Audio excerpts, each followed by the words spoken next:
நேரத்திலே பாட்டன் பீட்மாச்சரியும் அடிபட்டு ஓடுகிறார்.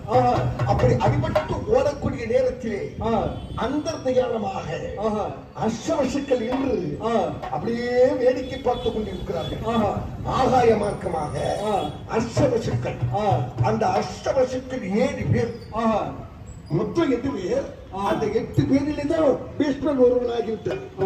மற்ற 7 பேரும் அந்தர்தியானமாக இருந்து ஆகாய மார்க்கமாக இருந்து நமது துணைவன் எப்படி யுத்தம் செய்கிறான் பார்ப்போமே, அப்படியே எப்படி யுத்தம் செய்கிறான் பார்ப்போமே என்று அந்த அஷ்டவசுக்கள் ஆகாய மார்க்கமாக நின்று அந்த குருட்சேத்திரத்தை பார்த்துக் கொண்டிருக்கிறார்.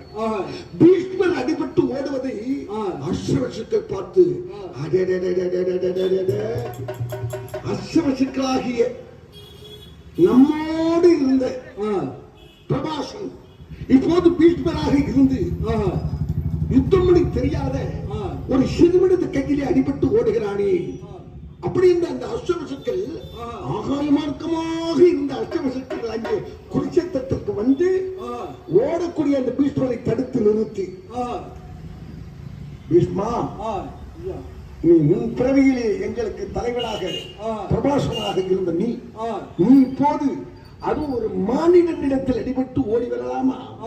அவனை கொல்லக்கூடிய தந்திரங்களை நான் இப்போது கூறுகிறேன். அவன் கையில வில் இருக்கின்ற வரை அவனை யாரும் வெல்ல முடியாது.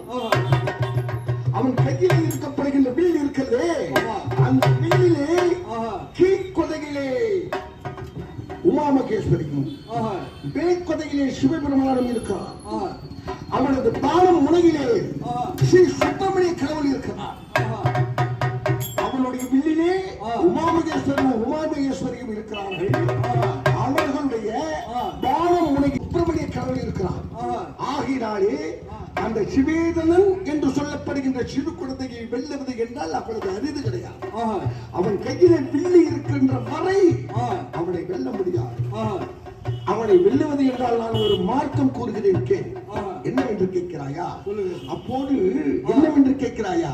இப்போது உடனே அந்த சிவேதனிடம் இப்போதுதான் அடிபட்டு ஓடினாயே, ஏண்டா என் எதிரிலே வந்து நிற்கிறாய் என்று அவன் கேட்பான்.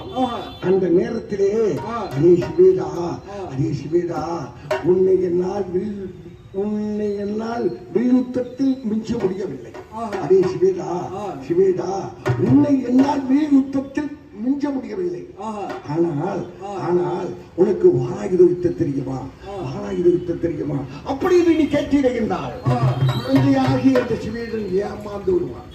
ஓ, வாராயுதம் தாங்கி எனக்கு யுத்தம் செய்ய தெரியுமே அப்படின்னு கையில் இருக்கப்படுகின்ற வெள்ளை ரதத்திலே சாய்ப்பான். சாய்த்த உடனே அவனிடம் இருக்கப்படுகின்ற அந்த உமாமகேஸ்வரியும்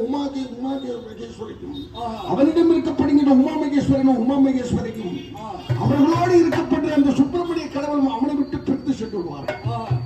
அப்படி பிரிந்து சென்ற நேரத்திலே அவன் கையிலே வாராயுதம் எடுத்து ஏந்தி வரக்கூடிய நேரத்திலே நீ என்ன செய்ய வேண்டும் என்றால், அவன் வாராயுதம் எடுத்து ஏந்தி வருகிறானே என்று நீ வாராயுதம் எடுக்காதே, நோக்கி